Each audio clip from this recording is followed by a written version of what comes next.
Hi everyone, you are watching serials यहाँ पर, जहाँ पे हम देते हैं आपको आप ही के फेवरेट शोज की इंटरेस्टिंग अपडेट। वेल, आज रात के आपके फेवरेट ये है चाहते के एपिसोड की शुरुआत होगी वैजंती के साथ, जो कि प्रिशा की फोटो के साथ बातचीत करते हुए नजर आएगी और कहेगी कि तुम हमें क्यों छोड़कर चली गई प्रिशा।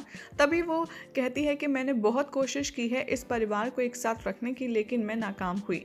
तभी वो रिकॉल करती है कि कैसे फ्लैशबैक में वसुधा सारांश को घर ले आई थी जबरदस्ती और रुद्राक्ष भी पीछे पीछे आया था। सारांश कहता है कि मुझे वसुधा के साथ नहीं रहना, मुझे रुद्र के साथ रहना है। रुद्राक्ष कहता है कि हाँ, मैं समझ सकता हूँ आपका दर्द, लेकिन आप मेरा भी पेन समझिए। सारांश मेरा बेटा है, मुझे दे दीजिए। वसुधा कहती है कि नहीं, जब से प्रिशा की मौत हुई है तब से हम सब के बीच का जो रिश्ता था वो खत्म हो चुका है, इसीलिए अब मुझे सारांश से कोई अलग नहीं कर सकता। यहाँ पर रुद्र कहता है कि सारांश का मैं लीगल गार्जियन हूँ, उसका पापा हूँ, इसलिए मुझे सारांश से कोई अलग नहीं कर सकता।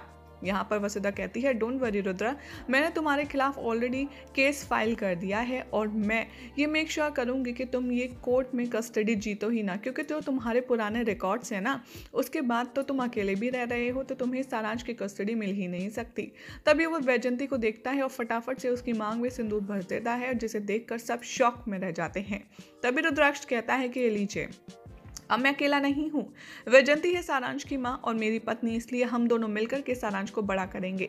वसुधा इस रिश्ते को मानने से, इस शादी को मानने से मना कर देती है, लेकिन रुद्राक्ष वैजंती और सारांश का हाथ पकड़कर उन्हें वहां से ले जाता है। इधर दिखाया जाएगा कि जो रुद्राक्ष है वो सारांश को कमरे में भेज देगा और कहेगा कि मैं तुम्हें कभी भी डिवोर्स दे सकता हूँ जब तुम चाहो, लेकिन मैंने तुमसे शादी इसलिए की है सिर्फ सारांश की खातिर। यहाँ पर कहती है वैजंती कि मैं जानती हूँ तुम्हारी लाइफ में प्रिशा की और सारांश की क्या इंपॉर्टेंस है, इसलिए मैं तुम्हारी वाइफ बनना कभी एक्सपेक्ट कर भी नहीं सकती।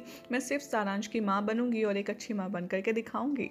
सारांश की बातें सोचते हुए यहाँ रियलिटी वापस आ जाती है और वो प्रिशा से माफ़ी मांगते हुए नजर आती है। कहती है कि मैं सारांश की अच्छी माँ नहीं बन पाई प्रिशा। अगले दिन का सीक्वेंस दिखाया जाएगा, जहां पर बंटी रुद्र को इन्फॉर्म करेगा नेक्स्ट कॉन्सर्ट लोकेशन के बारे में। मीनवाइल रूही को भी पता चलता है कि रुद्राक्ष उसके गांव में कॉन्सर्ट के लिए आ रहा है। बाद में प्रिशा और रूही खाना खा रहे होते हैं, जहां पर रूही कहती है कि लाओ मम्मा, मैं आपको अपने हाथ से खिलाती हूँ। रूही और प्रिशा एक दूसरे को अपने हाथ से खिलाते हैं और यहाँ पर बड़ा ही क्यूट सा मोमेंट आपको देखने के लिए मिलेगा। यहाँ पर रूही इन्फॉर्म करती है कि मैं कल घर लेट आऊँगी। प्रिशा पूछती है क्यों, ऐसा क्या काम है। तभी रूही उसे बताती है कि दरअसल कल रुद्राक्ष खुराना का कॉन्सर्ट है और मुझे उसमें जाना है, इसीलिए मैं घर कल लेट आऊँगी। रुद्र का नाम सुनते ही प्रिशा थोड़ी सी इमोशनल हो जाती है और वो कहती है कि क्या रुद्राक्ष का कॉन्सर्ट है, लेकिन तुम नहीं जा सकती। लेकिन यहाँ पर जो रूही है वो जिद पकड़ लेती है कि मैं जाऊँगी। उधर दिखाया जाएगा कि जो शारदा है वो रिमाइंड करवाएगी रुद्राक्ष को उसके कॉन्सर्ट के बारे में और कहेगी कि पता नहीं रुद्र, मुझे ऐसा क्यों लग रहा है कि ये जो कॉन्सर्ट है इससे तुम्हारी ज़िंदगी बदलने वाली है। रुद्राक्ष कहता है मेरी ज़िंदगी ख़त्म हो चुकी है, अब मेरी ज़िंदगी में बदलने जैसा कुछ नहीं बचा, वैसे भी कल कुछ नहीं होने वाला। इधर प्रिशा सोचती है कि मैंने कितनी कोशिश की रुद्राक्ष से दूर रहने की, लेकिन किस्मत हमें बार बार ला ही रही है और इस बार देखो किस्मत रुद्र को हमारे गांव ही ले आई। इसलिए वो सोचती है कि पता नहीं रूही रुद्राक्ष से कॉन्सर्ट में मिलेगी तो उसे पता तो नहीं चल जाएगा कि ये उसकी बेटी है। इसलिए वो रूही से कहती है कि नहीं, तुम रुद्राक्ष के कॉन्सर्ट में नहीं जाओगी। इधर रूही उससे कहती है कि लेकिन मैंने अपने फ्रेंड्स को प्रॉमिस किया है कि मैं उसे कंपनी ज़रूर दूंगी।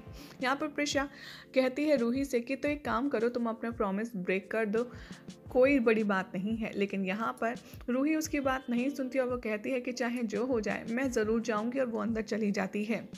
यहाँ पर प्रिशा सोचती है चाहे जो हो जाए मैं रूही को रुद्र के कॉन्सर्ट में जाना ही नहीं दे सकती।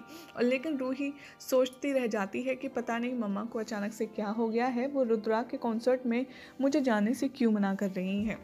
अगले दिन का सीक्वेंस दिखाया जाएगा, जहां पर वैजंती अपनी लगेज को पैक कर रही होगी और रुद्राक्ष के साथ जाने के लिए। शारदा से कहती है कि क्या तुम भी रुद्राक्ष के साथ जा रही हो। सारांश यहाँ पर कहेगा कि नहीं, ये बहुत ही बैड आइडिया है। प्रिशा भी देखेगी रूही सो रही है और वो उसे देख कर के काफ़ी ज़्यादा इमोशनल हो जाएगी और कहेगी कि पता नहीं मैं रूही को कल के कॉन्सर्ट में जाने से कैसे रोक पाऊंगी, लेकिन किसी भी कीमत पर मैं रुद्रा के सामने रूही को मिलने नहीं दे सकती।